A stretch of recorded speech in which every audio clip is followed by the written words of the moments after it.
I used to believe that love could fix anything, that if you gave enough, cared enough, and stayed long enough, things would fall into place. I thought love was about patience, about weathering storms until the sun came out again. But I was wrong. Some storms aren't meant to pass. Some are warnings telling you it's time to leave before you lose yourself completely. His name was Adrian. To anyone else, he was charming, kind, the kind of man who knew what to say and when to say it. He smiled easily, laughed loudly, and had this way of making everyone feel seen. But behind that easy charm was something I couldn't see at first, a quiet hunger to be admired, to be loved, but never to love back the same way. When I met him, I was in my softest season, open-hearted, hopeful, dreaming about forever. He came into my life like a warm breeze after winter. I remember the first night we met. It was raining, and he offered me his jacket even though he was shivering himself. That small gesture made me believe he was different. I didn't know then that kindness can also be a mask. In the beginning,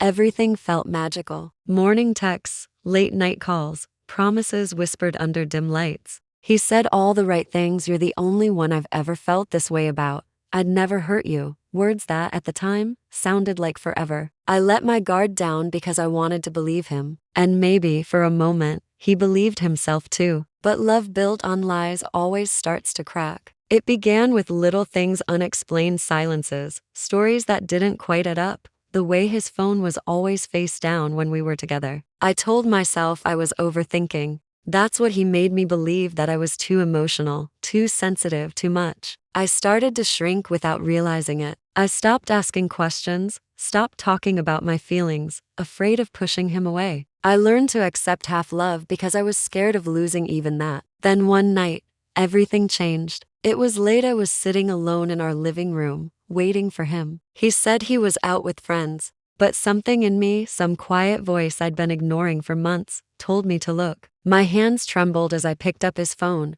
the one he always guarded like a secret. I knew the password he'd told me once, back when trust still meant something. And there it was, messages, pictures, words I'll never forget. He wasn't with friends. He was with her, someone I knew, someone who used to sit across from me and smile, pretending she didn't see the ring on my finger. My heart didn't break, it shattered, quietly, like glass falling in slow motion. I stared at the screen until the tears blurred the letters, until I couldn't breathe. And in that moment, something inside me died, the part that still believed he'd change, the part that still hoped love could heal him. When he came home, I didn't scream. I didn't throw things. I didn't even cry. I just looked at him, and for the first time, I saw him clearly, the man who had built his comfort on my confusion, who thrived on my forgiveness. He tried to talk, to explain, to twist the story, but I'd already stopped listening. That night, I packed my things. He followed me around, saying he was sorry, that it was a mistake, that he still loved me. But his words didn't reach me anymore, because love isn't a word, it's a choice. And he had already made his. I left before the sun rose. The city was quiet,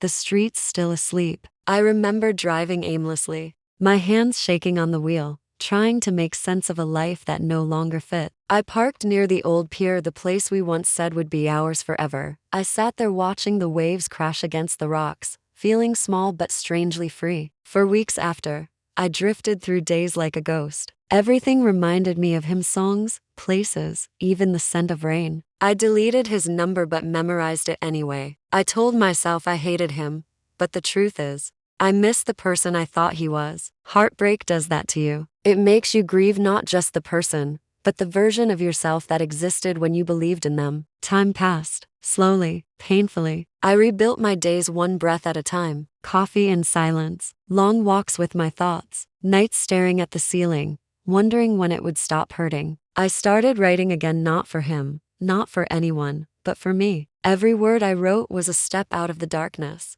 One afternoon, months later, I saw him again by accident. He was at the same cafe we used to go to, laughing with someone else. He looked smaller somehow, not in size, but in presence. Like the illusion had faded and all that was left was the truth. He saw me too. Our eyes met for a second, just long enough for me to realize I didn't feel anger anymore, just a quiet understanding. I smiled, not out of love, not out of hate, but out of peace. Because in losing him, I'd found myself again. People think revenge is about getting even, but real revenge, the kind that truly heals, is about rising. It's about showing the world and yourself that you didn't break, that you took the pain and turned it into power. I didn't need to expose him. I didn't need to make him suffer. Life has a way of teaching its own lessons. My silence, my peace, became the loudest thing he'd ever hear. Sometimes I still think about that night, the messages, the lies, the moment everything fell apart. But now, it feels like a different lifetime, like watching someone else's story play out from afar. I don't recognize the woman who begged for answers, who waited for calls that never came. She was me once, but she's gone now. What replaced her is someone stronger, quieter, and infinitely wiser. Someone who doesn't chase love, she attracts peace. It took me a long time to realize that closure doesn't come from them.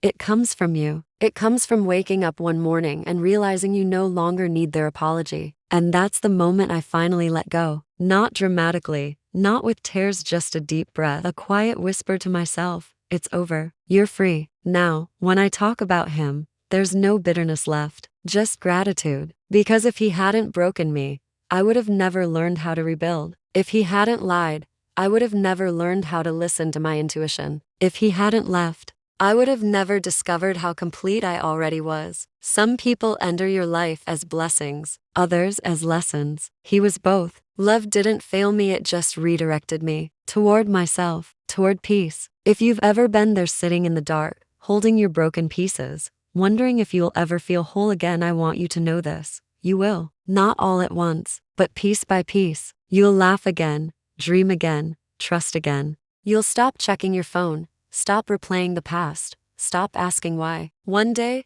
you'll hear their name, and it won't sting anymore. It'll just be another story, one that shaped you but no longer defines you. Healing isn't loud. It doesn't happen in one big moment. It's quiet, like the slow return of sunlight after a long storm. And when it comes, you'll realize something beautiful, that the peace you were searching for in someone else was waiting for you all along. So yes, he shattered my heart with lies, but I gave myself something far greater in return. Truth, freedom, and the kind of love that doesn't depend on anyone else to exist. Because sometimes the most powerful revenge is peace.